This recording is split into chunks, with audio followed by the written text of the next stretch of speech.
Astro సిండికేట్లో మీ personal and business promotions కోసం కింది నెంబర్కు కాంటాక్ట్ చేయండి.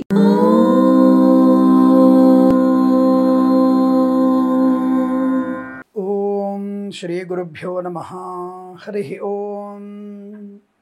ఆపదామపహర్తారం దాతారం సర్వసంపదాం లోకాభిరామం శ్రీరామం భూయో భూయో నమామ్యహం.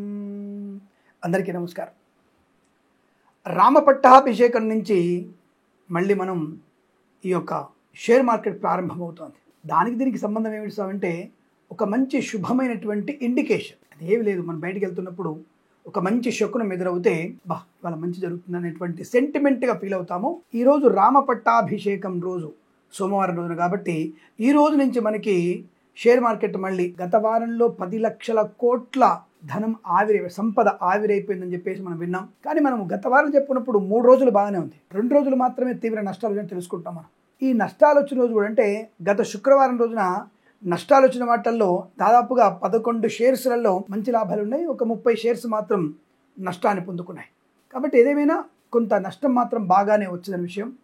ఈ ట్రంప్ మామ మరి ఏం చేస్తాడో అర్థం కావట్లేదు. తాను కూర్చున్న కొమ్మని తల నరుక్కుంటున్నాడు. విద్య వైపు, ఉద్యోగాల వైపు, ఫార్మా వైపు, ఆటోమొబైల్ వైపు, అన్ని వైపుల నుంచి వాడు గోతిని వాడి తవ్వుకుంటున్నాడు. సరే, ఆ విషయం పక్కన పెడితే ఈ అంతర్జాతీయ ప్రమాణాల వల్ల మనకేమైనా ప్రాబ్లం ఉంటుందంటే మనకంటే ప్రాబ్లం ఉన్నది చైనా వాడికి. కాబట్టి మనది యొక్క ఫార్మా ఇండస్ట్రీకి పెద్దగా ప్రమాదం లేదు, ఆటోమొబైల్ ఇండస్ట్రీ కూడా మనకు పెద్ద ప్రమాదం లేదు. ఫోన్ తయారీ కానీ, ఫోన్ ఎక్స్పోర్ట్స్ కానీ, ఇంపోర్ట్ కానివ్వండి, అయితే చిప్స్ ఇంపోర్ట్ ఎక్స్పోర్ట్ కానివ్వండి, మనకి పెద్దగా నష్టం వచ్చింది. కానీ అంతర్జాతీయ ప్రమాణాలతో ముడిపడింది కాబట్టి మనకు కూడా, మన వాళ్ళందరూ కూడా సెంటిమెంట్ అంటారు కదా, ఆ సెంటిమెంట్ వల్ల లక్షల కోట్లు నష్టపోతున్నారు. ఈ పైసా.comలో చూసినప్పుడు ఉదయము 300తో ప్రారంభమై దాదాపు 500కి వెళ్తున్నప్పుడు ఆ తర్వాత కదలిక వచ్చరికి ఏదో సెంటిమెంట్ వ్యాప్తి పొంది భయంతో అమ్ముకుంటున్నారు జనాలు. ఆ తర్వాత అది 800 వరకు వెళ్తోంది.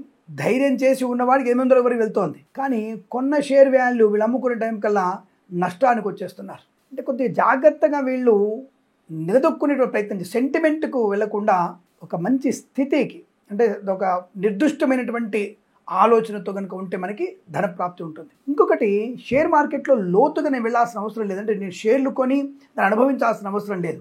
నేను చెప్పేది ఈ వారంలో గ్రహాల యొక్క గమనము, నేను 6 మాసాల ముందు, సంవత్సరం ముందు ఈ రోజునటువంటి విషయాల్ని, ఏ రోజు ఈ గురుబలం బాగుంది, ఏ రోజు కుజుని బలం బాగుంది, ఏ రోజు ఆర్థిక వ్యవస్థ అనుకూలంగా ఉంది, దాన్ని కంపేర్ చేసుకోవడం నా బాధ్యత. అలాగే ఆ యొక్క షేర్స్లో ఉన్నటువంటి పేర్లు, టాటా, ఐసిఐసిఐ, ఇతరత్ర లేదంటే రెడ్డి ల్యాబ్స్, ఇట్లా వాళ్ళ పేరుని బట్టి, ఆ యొక్క నామ అక్షరాన్ని బట్టి, ఆ 4 రోజులు 5 రోజులు ఉన్నటువంటి దాన్ని బట్టి మనం అంచనా వేసుకునేటువంటి తత్వాన్ని నేను జ్యోతిషంతో ముడిపెడతాను తప్ప దాంట్లో ఎన్ని పాయింట్లు వచ్చాయి, ఎన్ని లోపలికి వెళ్ళిందని నేను చూడను దాని గురించి. కానీ ఓవరాల్గా నేను అంచనా వేస్తున్నప్పుడు ఆ పాయింట్స్ వెళ్ళినప్పుడు ఈ యొక్క గ్రహం వల్ల మనకి వృద్ధి ఉంటుంది, సెన్సెక్స్లో ఇన్ని వేల పాయింట్లు ఉంటాయి, ఈ యొక్క నిఫ్టీలో ఇన్ని వేల పాయింట్స్ ఉంటాయి అని చెప్పి ప్రయత్నం చేస్తాను. కాబట్టి నాది జ్యోతిష్యాంశంతో పరిశోధన, ఏ రోజు కలిసి వస్తుంది అన్న పరిశోధన, అలాగే ఎటువంటి షేర్లకి లాభం ఉందని చెప్పే ప్రయత్నం చేస్తాను. ఆ విషయాన్ని ముందుగా మీరు గమనించండి. స్వీయ నియంత్రణ, మీ అనుభవము, పెద్దల యొక్క అనుభవాన్ని అన్నిటినీ మీరు కంపేర్ చేసుకొని అందులో పెట్టుబడి పెట్టాలి తప్ప నేల విడిచి సాము చేయకూడదు అన్న విషయాన్ని గుర్తుపెట్టుకోండి. ఏదేమైనా మరి ఈ ఏప్రిల్ 7వ తేదీ నుంచి 11వ తేదీ మధ్యలో ఉన్నటువంటి అంటే యాక్చువల్గా 11వ తేదీ నాకు తెలిసి సెలవు రావచ్చేమో, ఎందుకంటే కొంతమంది ముస్లిమ్స్ యొక్క పండగ ఉంది కదా, సో కాబట్టి ఆ పండగ వల్ల మరి సెలవు రావచ్చేమో అని నాకు ఒక అనుమానం కనబడుతోంది.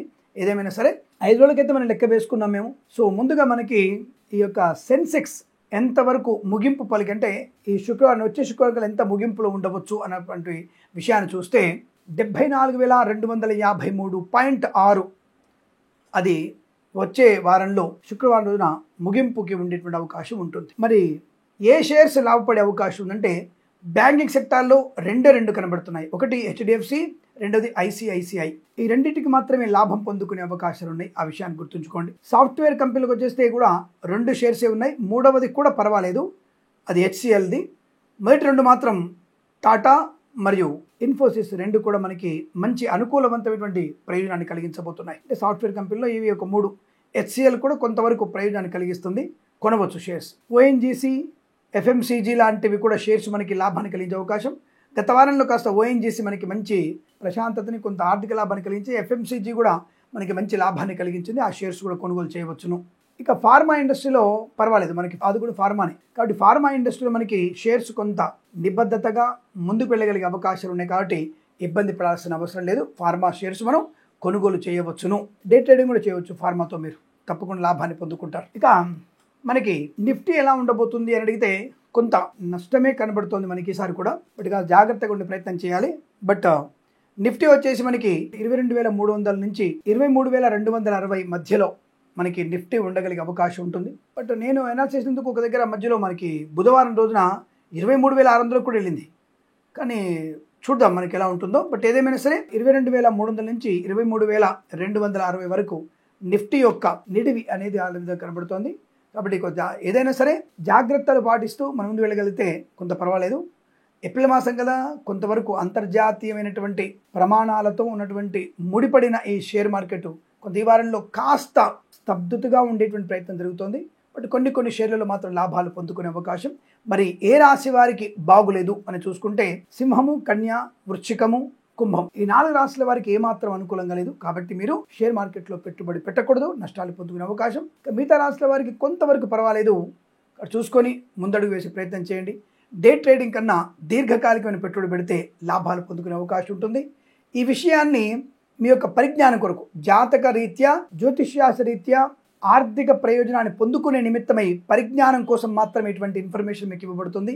ఈ విషయాన్ని తీసుకొని స్వీకరిస్తూ మీ యొక్క స్వానుభవాన్ని, పెద్దల యొక్క అనుభవాన్ని మూడింటిని సమీకరణ చేసుకొని ముందడుగు వేయాలని కోరుకుంటూ అష్టైశ్వర్య ప్రాప్తి పొందాలని కోరుకుంటూ సర్వేజన సుఖినో భవంతు. ప్రేమతో మీ కిరణ్ శర్మ.